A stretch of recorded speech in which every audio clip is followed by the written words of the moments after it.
Hello everyone, welcome back to my channel Social Study Tech. 8th Standard Social Science English Medium Notes. Today deal with the chapter 2nd of class 8th Social Science and a political part. Okay. Chapter name Public Administration. So this one is a part 2. Fine. Now let's see the question answer. Continue question answer here. Question number 5. Explain the importance of public administration.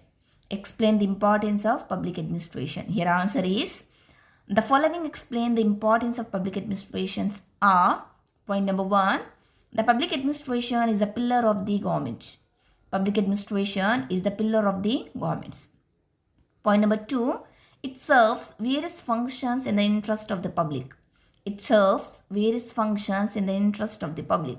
Point number 3, implementations of law and policies. Implementations of law and policies. Point number 2, necessary to protect social security. Necessary to protect social security. Point number 5, support legislature and executive. Support legislature and executive. Now move on to the question 6. Explain post-COP perspectives. Explain post-COP perspectives. Let's see the answer here. Luther Gulick explained the scope of public administration through English letter post-COP. Each letter explained the functions of public administration. Each letter explained the functions of public administration. Now let's see. Now point number 1, P, planning. O means here organization. S, staffing.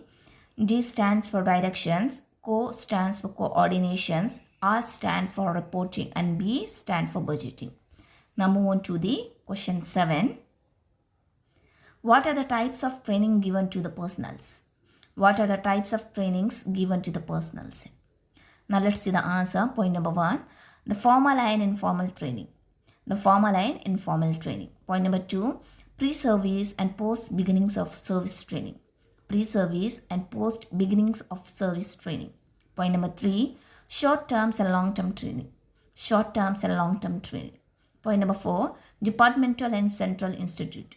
Departmental and central institute. Point number 5, skill training and background training.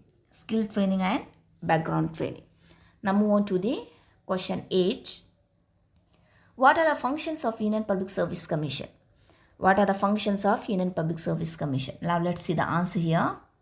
Point number 1, conducting exams for the recruitment of Group A and Group B officers of central government. Conducting exam for the recruitment of Group A and Group B officers of central government. Point number 2, conducting interviews for direct recruitment. Conducting interviews for direct recruitment. Point number 3, advising the central government on issues related to promotions and transfer. Advising the central government on issues related to the promotions and transfer. Point number 4, advising government on initiation of their disciplinary action against the erring government and employees. Advising government on initiations of disciplinary actions against erring government and employees. Point number 5, on the directions of the President, advising the government any needed issues. On the directions of the President, advising the government any needed issues. Now move on to the question 9 here. What are the role and functions of Central Secretariat? What are the role and functions of this Central Secretariat? Now let's see the answer. Point 1. Secretarial aids the ministers in performing his legislative duties. Secretarial aids the ministers in performing his legislative duties. Point number 2. Secretariat frames the regulations of the administrations. Secretariat frames the regulations of administrations. Point number 3. Secretariat analyzes the problems carefully. Secretariat analyzes problems carefully. Now point number 4, prepares the budget by keeping close relationship with the finance department. Prepares the budget by keeping close relationship with the finance department. Point number 5, Secretariat work as the bridge between the central government and the state government. Secretariat work as the bridge between the central government and the state government. Point number 6, it is an organization aids the government in fulfilling its aims. It is an organization aids the government in fulfilling its aims. Now last point, 7th one, it advises the ministers in framing policies. It advises the ministers in framing the policies. Thank you everyone. If you like the video, then don't forget to subscribe my channels and press the bell icon. Thank you.